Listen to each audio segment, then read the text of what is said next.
favorite group.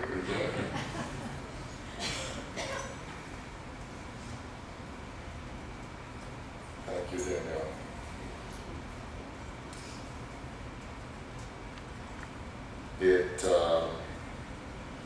It is true that many of the reflections you've heard on Sunday morning have been pre-tested and pre-run with my honey.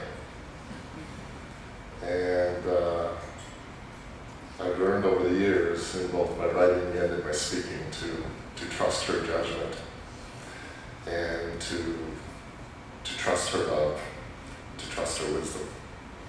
And thank you for sharing that with us this evening. I love you too, so much. And Kimza, you're becoming such a neat young woman. And I love you so much too. And I look forward to what the future has to hold for you. And to all the young people, Elizabeth right there beside Kimza, and so many, and I see Harrison down there, and I see Caitlin over there, and I see Mackenzie over here, and there were so many the other night as well.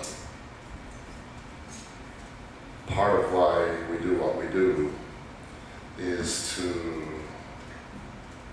create a future, to create potential for those who come after us and for generations behind us. And we wish for them a better world, and we look forward to the gifts and the beauty that they will share with the world. Because every single one of them is an expression of this, and it is God's intention to shine with God's beauty and creativity through each and every single one of us. Now, I had a speech prepared. It was actually 5 pages long. And no, stop short of my story today, but I did come up to Val earlier at the very beginning. I said, so Val, this is what I've kind of got intended to share with folks this evening. And she said to me, absolutely not. Absolutely not. You got tomorrow still to speak, but tonight, it's just about saying thank you. Well, so I'm ditching the speech. I will say a wee bit more than just thank you.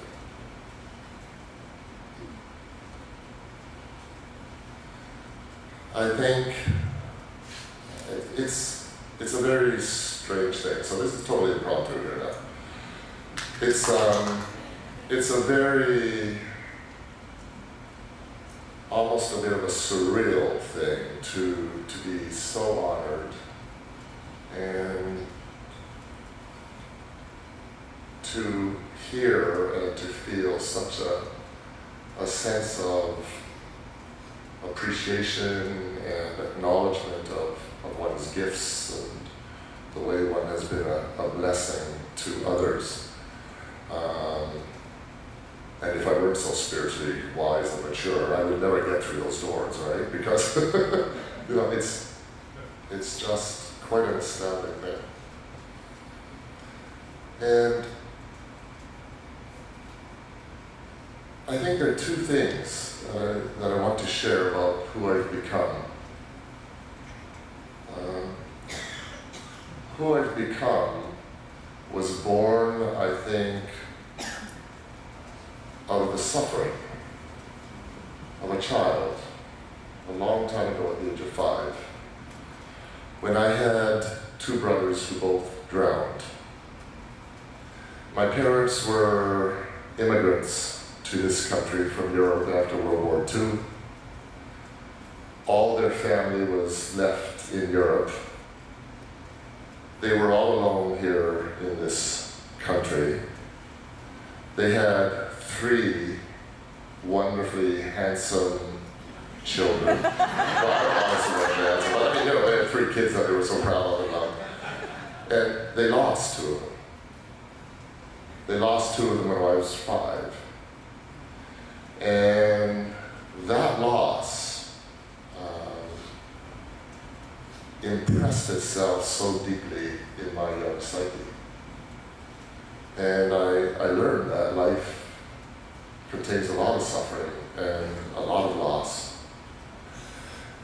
And that experience also generated in my parents a kind of a sense of solitude in this country, I think, as well. There was always a sense of our whole family is back in Europe, and we're here in this country alone in some respects.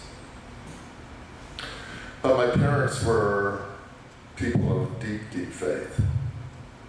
Both my mother and my father had a profound faith.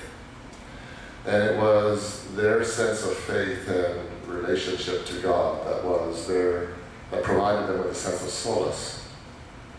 And where did they find their sense of community in the time of their suffering? Well, being people of faith, they went to church.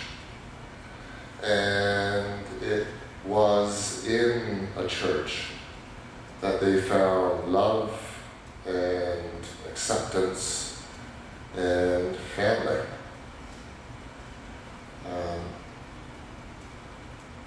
I think in some respects, I have been just a simple continuation of that trajectory and that dynamic that sort of initiated my parents' life.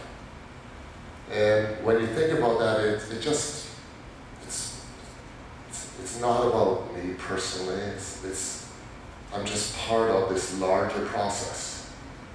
And what is this larger process about? This larger process suggests that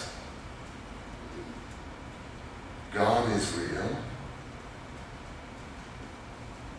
God is the source. And God, it's not this old man in the sky. We've had many conversations about that over the years. But God is this profound power and creativity and matrix, and ultimately this love that is at the heart of creation, and God brings all of this into being.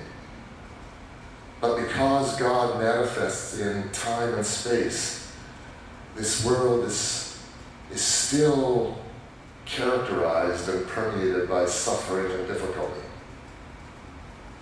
And the lesson that I've absorbed from my parents' life and journey is that, yes, suffering is a part of all our lives. And as I look around this room tonight, I have been touched, and we have touched one another's lives in so many moments of struggle and pain. All of you around in this beautiful room, in some form or fashion, our lives have touched in some respects, in some kind of struggle or difficulty or pain, I'm sure. And yet, we know that God is this love and this power there nonetheless underneath, trying to support us in this gift of life. But what God wants for us, this is the thing that I absorbed unconsciously at first as a child, but that I became more and more consciously aware of as I grew older, and then when I became a minister. God can't take away the suffering in this world or in our lives, but God gives us one another. God gives us one another to be there for one another in our losses, in our loneliness, in our struggles, in our pains, and also in our joys and in our celebrations. God intends that we be there for one another. And so it's always been, and I think if there's one gift that I am most proud of in terms of that maybe I've achieved with BUC over the years and with the wider community, is that I have constantly, as Val and Daryl have suggested, I have constantly worked to nurture our sense of community. That's what Danielle was getting at. I have constantly looked for ways to strengthen to nurture, to build our sense of being in this together and sharing life together. Because that's what I needed for myself. It's what I needed for myself. And I knew it's what we need for one another. So, my sheets of paper were to name all sorts of you. And I was going to go through, 90, from 93, I was going to start with all Sandy Irwin and the missions, the search team, Sandy Irwin, the mission statement, then starting the second service, then Great Harbor, starting all the things we've accomplished over the years, the building project value, did a lovely sort of summary of all of that. We've accomplished many wonderful things over the years, but here's the thing, we accomplished them together. It's not about me. It's nothing I could have accomplished. It's the fact that I had been blessed with the kind of unique circumstances in my life, the suffering and the struggle and the faith that taught me the lesson that what it's all about us all together. And when we come all together, good Lord, BUC, we can rock the world. Right? Absolutely.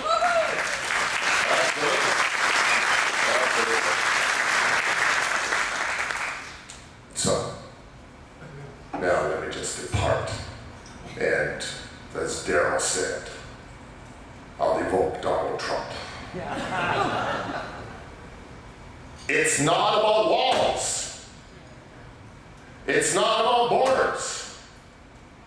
It's about all of us coming together.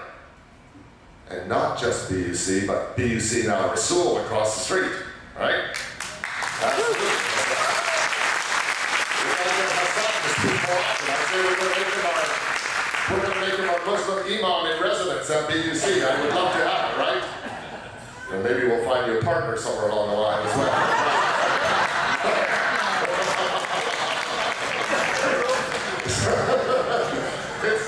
It's about all of us together. And I get it.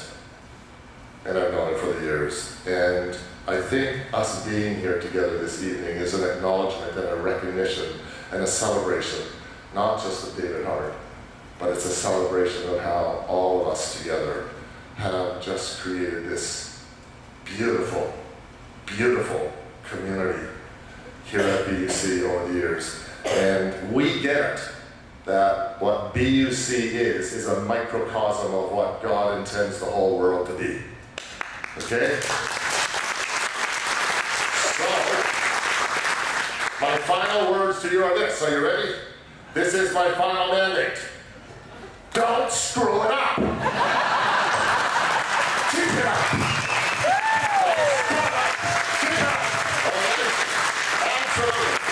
Welcome your new staff with open arms and love, and go forth to build an even better community moving forward into the future.